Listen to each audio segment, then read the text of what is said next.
2 महीने बाद आयुषी की शादी थी, जिसके लिए वो अपनी फ्रेंड के साथ लहंगे की शॉपिंग करने के लिए निकली हुई थी। बहन, मेरे नाम में जितनी भी जिज्ञासा थी ना, वो सारी तूने खत्म कर दी। बस हो गया। और कितनी दुकान घूमना है तुझे? पूरी चांदनी चौक छान मार ली है हमने। पूरी दुनिया से लोग शॉपिंग करने चांदनी चौक ही तो आते हैं ना। तो देख, कितनी भी कोशिश कर ले, कहीं ना कहीं मेरे लहंगे के किसी से मैच होने के चांसेस 79.9 है। तो मुझे थोड़ी तो मेहनत करनी पड़ेगी ना। जब मैं इंस्टाग्राम पर अपने ब्राइडल लुक की फोटो पोस्ट करूं, तो वैसे लहंगे में सिर्फ मेरी ही फोटो होनी चाहिए। किसी और ब्राइड वैसे ही लहंगे में मुझे दिख गई ना, तो मैं ये बर्दाश्त नहीं कर पाऊंगी। कह दे रही हूँ। नताशा पैलेस एक लास्ट यही शॉप बची है, इसे भी देख ले। नहीं तो फिर चलते हैं दिल्ली से बाहर हम दोनों। हाँ, मैं क्या कह रही हूँ, दोनों दुबई चलते हैं ना। दुबई में जाकर डायमंड का लहंगा बनवाएंगे तेरे लिए। जिज्ञासा और आयुषी नताशा पैलेस के अंदर जाते हैं, जहां दुकान का ऑनर एक एक करके उन्हें अपनी दुकान की बेस्ट पीसेस दिखाना शुरू करता है। ये तो टी शेप्ड व्हाइट है, बिल्कुल उसी कलर का लहंगा जिस कलर की साड़ी आलिया भट्ट ने अपनी शादी में पहनी थी। ओ माय गॉड भैया, ये ड्यूप है क्या? अरे मैडम, आप भी क्या बात करती हैं। आलिया मैम की साड़ी जिस कपड़े से बनी थी, उसका मटेरियल मेरे भाई की दुकान से ही गया था। उसी कपड़े का ये लहंगा है। फिल्मिस्तान वाले लोग कपड़े कहाँ से लेते हैं? यही हमारे पास से। ये चांदनी चौक की जो मार्केट चल रही है बस, बाकी तो हुआ है हुआ। आयुषी फटाफट जाती है और टी डिप्ड व्हाइट लहंगे ट्राई करती है, पर उसकी टमी और बाइसेप्स के कारण वो लहंगा उस पर ज्यादा जच नहीं रहा था। तो अपनी टमी आंटी को कुछ दिनों के लिए ना छुट्टी पर भेज दे बहन। ऊपर से ये कोल्ड स्ट्यू के कारण ना तेरे बाइसेप्स और भयंकर दिख रहा है। पता चला जीजू ने तुझे सुमो रेसलर समझ लिया। अरे बिल्कुल नहीं मैडम, बहुत सुंदर लग रहा है ये लहंगा आप पर। और आजकल ऐसी मजबूत लड़कियों को तो लड़के ज्यादा पसंद करते हैं। मसल्स का जमाना है। मेरे पास तो कई फिटनेस ट्रेनर आते हैं जिनके 4 पैक 6 पैक्स होते हैं। क्या वो लहंगे नहीं पहनती? बिल्कुल पहनती है जी। भैया देखिए, आप अपना लहंगा चिपकाने के लिए बेकार में मेरी फ्रेंड को फुलाइए मत। अगर इस लहंगे में बैठेगी उठेगी तो कितनी अजीब दिखेगी। फिर दुपट्टे को ऐसे लेना होगा कि टमी छुपी रहे। अगर टमी छुप गई तो ब्लाउज का सारा वर्क छुप जाएगा। 26 मार्च को शादी है ना, यही कह रही थी आप फोन पर। अभी पूरे 2 महीने हैं हाथ में मैडम। 2 महीने में तो क्या से क्या हो जाता है। मेरे छोटे भाई की शादी थी, गंजा हुआ पड़ा था, चेहरे पर छाइयां हो रखी थी, और सिर्फ 20 दिन थे हाथ में। हेयर ट्रांसप्लांट से लेकर स्किन ट्रीटमेंट तक जो हो सकता था सब करवा लिया उससे। इतने से वक्त में शादी तक इतने चेंजेस कर लिए कि पहचान ही नहीं पड़ रहा था कि वही है। मैडम, आप ना किसी डाइटिशियन से मिलकर, ये एक अच्छे जिम ट्रेनर से मिलकर अपने वेट को कम कर सकती है। अरे वजन का क्या है, 2 महीने में वजन तो जा ही सकता है। पर ये लहंगा चला गया तो वापस नहीं आ सकता। पता चला विकी कौशल साहब का फोन आ गया। बच्चा होने की खुशी में कटरीना मैडम ने इसी लहंगे की डिमांड कर दी। फिर ये लहंगा कहाँ से दे पाएंगे हम आपको। आयुषी उस लहंगे की पेमेंट शॉपकीपर को करके वापस घर लौट आती है। ये क्या भागा दौड़ लगा रखी है बेटा तूने? चेहरा डल पड़ने को आ गया। ऐसे वक्त में तुझे चेहरे का ख्याल रखना चाहिए, और तू है कि धूप धूल मिट्टी में घुसी रहती है। प्रभा फौरन किचन में जाती है और फ्राइड राइस के साथ शेजवान चटनी लेकर अपनी बेटी के सामने खड़ी हो जाती है। खाकर बता कैसा बना है? ये सब क्या है मम्मी? चावल? नहीं नहीं, मुझे चावल नहीं खाना। अरे मेरी बेटी, क्यों नहीं खाना चावल? अच्छा पराठे बना दूं? अच्छा डोसा खाएगी? पोहा बना दूं क्या? बेटा अंदर से तेरी तबीयत ठीक नहीं लग रही है क्या? जरूर तुझे गैस हुई होगी। मैं भी अजवाइन को तवे पर सेक कर काले नमक के साथ फांके तैयार करके लाती हूँ, देखना कैसे फट से असर करती है। प्रभा फौरन किचन में जाती है। अनारदाने से लेकर नमक, अजवाइन, सौंफ, मिश्री, हर चीज को कटोरी में भर भर कर लाकर टेबल पर सजा देती है। अब मैं समझी कि टमी आंटी जा क्यों नहीं रही है, क्योंकि आंटी अब इसे मुखवास भी मुट्ठी भर भर के खिलाती है। इस क्वांटिटी में कोई खाएगा तो मुंह मोटा ही हो जाएगा ना। 2 महीने बाद आपकी बेटी की शादी है। दुल्हन बनकर जब ये स्टेज पर जाएगी तो आप क्या ऐसा चाहती कि लोग इसे देखकर हंसे? जैसा लहंगा इसने फाइनल किया है उस हिसाब से इसका फिगर बिल्कुल भी नहीं है। अगर खुद को फिट नहीं करेगी और वो लहंगा पहन लेगी तो क्या पता इसके ससुराल वाले उस बात को कैसे ले। आजकल आप देख रहे हैं ना कैसे छोटी छोटी बात पर डिवोर्स होते हैं। एक तो अरेंज मैरिज, ऊपर से इतनी मुश्किल से शादी लगी है। अगर आप चाहती है कि आपकी बेटी की शादी टिके तो जरा इसे अपने शरीर पर ध्यान देने दीजिए। थो ये कैसा, तो ये कैसी अपशगुनी बात कर रही है? ऐसा कुछ नहीं होगा। जो होगा अच्छा ही होगा, मंगल होगा। वो बड़े शहर के लोग होते हैं जो छोटी छोटी बातों पर रिश्ते तोड़ देते हैं। हमारे यहाँ ऐसे रिश्ते नहीं टूटते। तभी मनोज अपने पड़ोसी सूरज के साथ अपने घर के अंदर आता है और सोफे पर बैठ जाता है।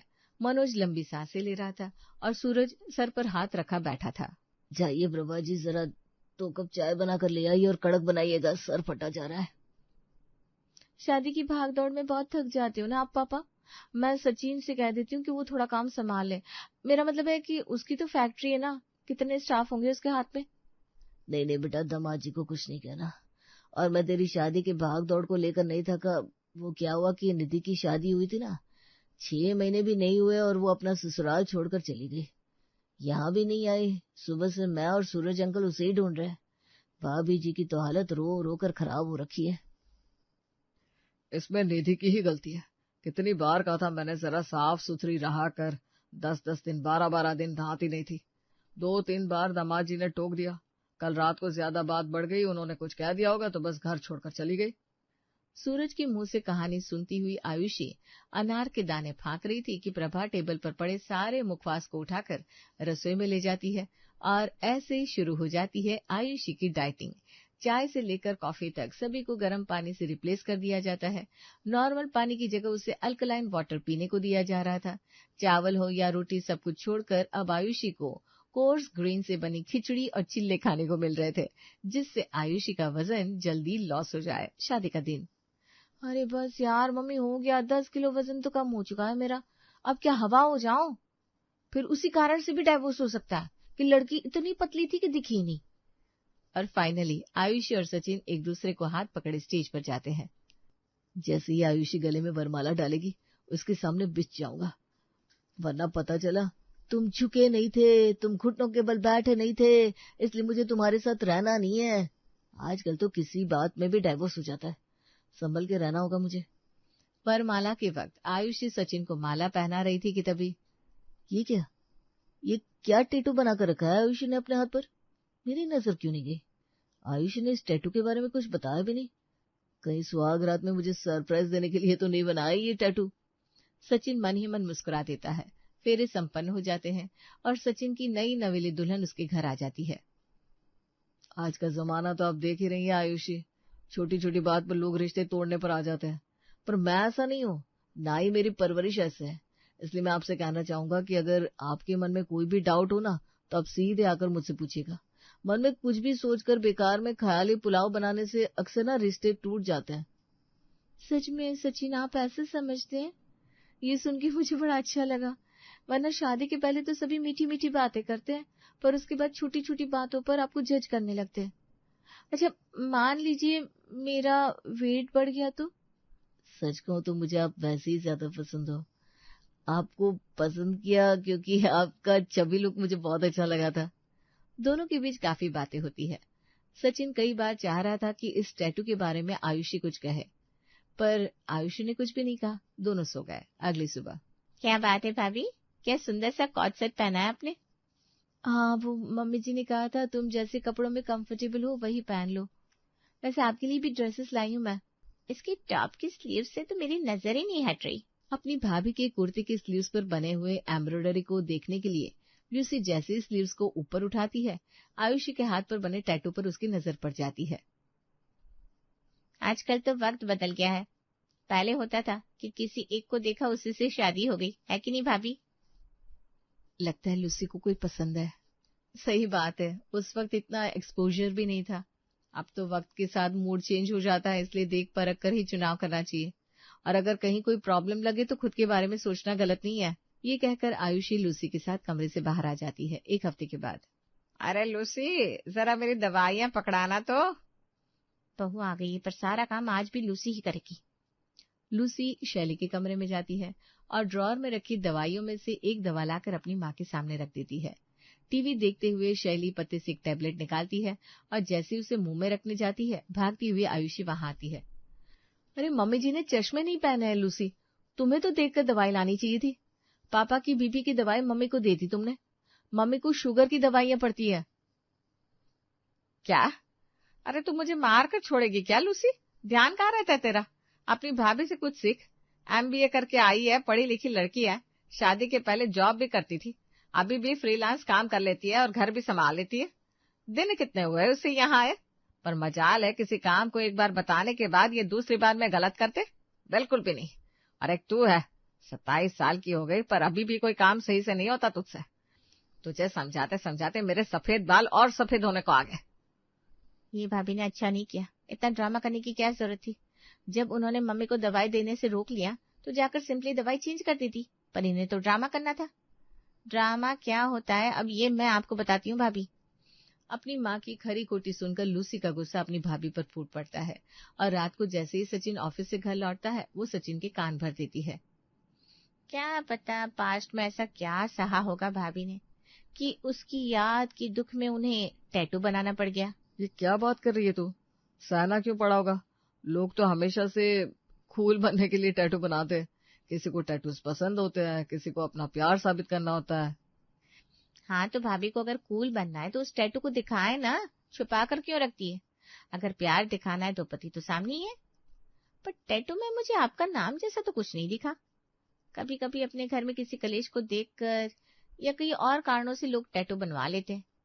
अब किसकी लाइफ में पहले क्या हो रखा है कौन जाने भैया। शादी ब्याह में तो ये सब चलता ही है। मैं बस कहना चाहती हूँ कि बात कहीं इतनी भी गहरी ना हो कि आगे दिक्कत हो जाए। After all she is my brother's wife. Lucy की बात सचिन के मन में चक्कर काटने लगती है। लूसी की बात में दम तो है, क्योंकि शादी के पहले कितनी बार हम लोग मिले, कभी मेरी नजर उसके टैटू पर नहीं पड़ी, क्योंकि आयुषी हमेशा फुल साइज के कपड़े पहनती थी। शादी के वक्त लहंगे की स्लीव छोटी थी, इसलिए मुझे उसका हाथ का बना टैटू दिख गया, नहीं तो वो भी नहीं दिखता। घर पर भी वो 3/4 स्लीव्स के कपड़े पहनती है। कहीं कोई बात तो नहीं है जो वो मुझसे छुपा रही है। सचिन के दिमाग में ये बात सुई की नोक की तरह चुभने लगती है कि उस टैटू के पीछे क्या राज हो सकता है। रात के 1 बजे वो कमरे से बाहर हॉल में यहाँ से वहां चक्कर काट रहा था कि उसके हाथ लगने से एक ग्लास जमीन पर गिर जाता है और उस आवाज से प्रदीप की नींद खुल जाती है। शादी को महीने भर नहीं हुए और तुम दोनों के बीच में झगड़े शुरू हो गए, और वो भी ऐसे कि तुझसे कमरे में रहा नहीं जा रहा। बता क्या बात हो गई, किस बात पर झगड़ा हो गया? पापा झगड़ा हो जाएगा, काश बहस होती, कम से कम टैटू का राज तो सामने आता। पापा बात ऐसी है कि टैटू में कोई दिल का आकार वगैरह कुछ ऐसा देख लिया क्या तूने? और किस रंग की स्याही से टैटू बनिया? वो तो मैंने नोटिस नहीं किया पापा, रंग तो ब्लैक ही था। अभी आयुषी सो रही है, एक बार हाथ में क्या टैटू है मैं देखने की कोशिश करता हूँ। अरे अब देख कर क्या करेगा, काला रंग ही मिला था क्या बहू को? काला रंग शनि का होता है। हे भगवान, ये क्यों किया बहू ने? मेहंदी लगा लेती, टैटू से क्या पता कहीं कोई इन्फेक्शन ना हो जाए, और बहू को इन्फेक्शन हुआ तो होने वाले बच्चे को भी इन्फेक्शन हो सकता है। ओहो, मैं भी किसको अपनी कहानी बताने लगा। आप तो पापा हर चीज में ग्रह दोष या हेल्थ प्रॉब्लम निकाल लेते हैं। पहले ये रिश्ता रहेगा तब तो बच्चा रहेगा ना।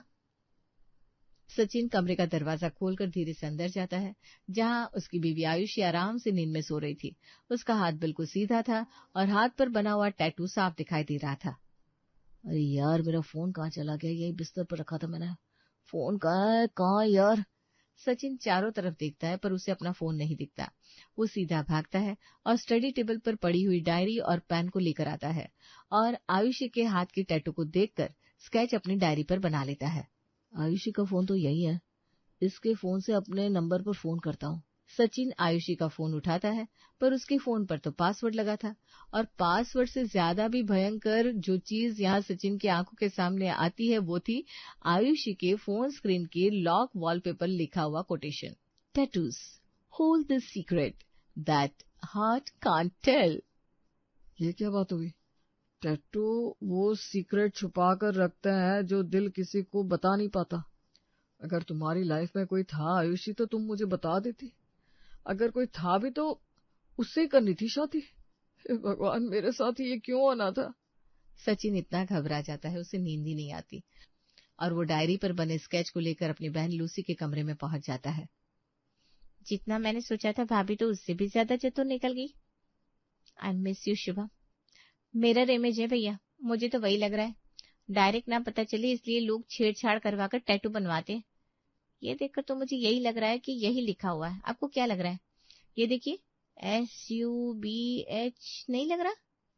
अब क्या करें लूसी, अगर ये बात मम्मी तक गई तो उनकी तो तबीयत बिगड़ जाएगी। मेरा तो दिमाग ही काम नहीं कर रहा। ये रिश्ता मौसी जी ने लगवाया था ना, मुझे लगता है मौसी जी को इन्वॉल्व कर लेना चाहिए इस मसले में। अगली सुबह जब आयुषी अपने कमरे से बाहर आती है तो ऑलरेडी हॉल में बैठी हुई झमकट को देखकर अपने दोनों ओर देखने लगती है। जो हुआ सही नहीं हुआ भाभी। वही तो मैं भी जानना चाह रही हूँ। मौसी जी आई हुई है, सचिन जी सर पर हाथ धरे बैठे हैं, क्या हो गया ऐसा? उस लड़की का नाम हाथ पर लिखवा रखा है ना तूने, जो तुझे कॉलेज छोड़ने जाता था। सबकी पड़ी मार भूल गई क्या तू? क्या? अरे नहीं साली साहिबा, कुंडली के किसी दोष का निवारण उपाय भी तो हो सकता है वो। अरे तो उस टैटू को छुपाती क्यों रही बहू? एस्ट्रोलॉजर ने कहा होगा। देख लो मम्मी, अगर ये एस्ट्रोलॉजर का बताया हुआ उपाय था तो काम भी तो सही कर रहा है ना। देखिए पापा कैसे भाभी की बोली बोलने लग गए। अब मैं बोलूं? शर्म नहीं है आप लोगों को? सब अपने दिमाग में खिचड़ी पर खिचड़ी पका रहे। ये नहीं हुआ कि कोई मुझसे पूछ ले। गड़े मुर्दों को उखाड़ा जाए तो मिट्टी के साथ सिर्फ और सिर्फ बदबू ही हासिल होती है। मुर्दा गड़ा नहीं है भाभी, ये तो लहसुन है जो सामने पड़ा हुआ है। हम तो बस छिलके निकाल कर देखना चाह रहे थे कि अंदर क्या है। तो बात यह है कि शादी के पहले चबी थी मैं, ये तो आप लोगों ने देखा था। एक लहंगा इसी बीच मुझे पसंद आ गया था जो मैंने अपनी वेडिंग पर पहना, पर उस वक्त लहंगा मेरे ऊपर खेल नहीं रहा था क्योंकि मेरे पेट पर और बाजू पर फैट था। ऐसे में मम्मी और मेरी फ्रेंड ने मिलकर मेरे लिए एक स्ट्रिक्ट डाइट प्लान बना दिया। बहुत मन करता था मेरा बाहर खाने का, इसीलिए खुद को मोटिवेटेड रखने के लिए चाइनीज लैंग्वेज में मैंने लिखवाया है, yes I can do it. इस बासी लहसुन के अंदर सिर्फ छिलके ही निकलते हैं और सभी शर्मिंदा होकर आयुष से माफी मांग लेते हैं।